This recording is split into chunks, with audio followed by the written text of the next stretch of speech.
the little boy accidentally peed on his mother. Unexpectedly, a strange tuft of fur began to grow on her back. The facial hair near her mouth thickened, and even her teeth became sharper than before. At first, Lisa didn't pay much attention to these changes, but before long, she realized she was slowly turning into a dog. One day, Lisa took her son to the park. Suddenly, a few small dogs enthusiastically ran up to her, as if they were greeting one of their own. At that moment, Lisa felt an unprecedented joy. She grabbed her son's hand and rushed onto the grass, chasing after the dogs. At this time, she had no idea. On her face, animal fur had already begun to grow, slowly and subtly.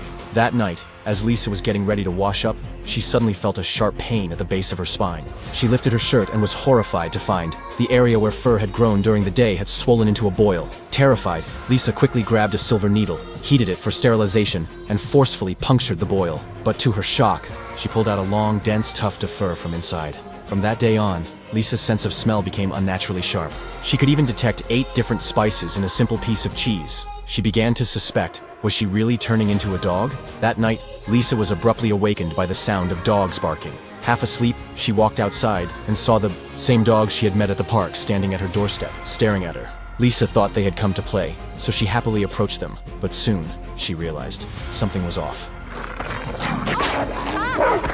The next morning, Lisa convinced herself that everything from the night before had just been a dream. She even laughed as she told her son about her nightmare. But in the next second, her son came toward her, holding a dead rat. Terrified, Lisa quickly told him to throw it away. But as she reached the front door, she was horrified to find a pile of animal carcasses stacked outside. She finally realized it wasn't a dream. These animals were the prey she had hunted with the dogs last night. Determined to find out what was happening, Lisa rushed to the library and asked the librarian if there were any books about women turning into dogs. The librarian froze for a moment, unsure how to respond. But from Lisa's expression, it was clear she wasn't joking.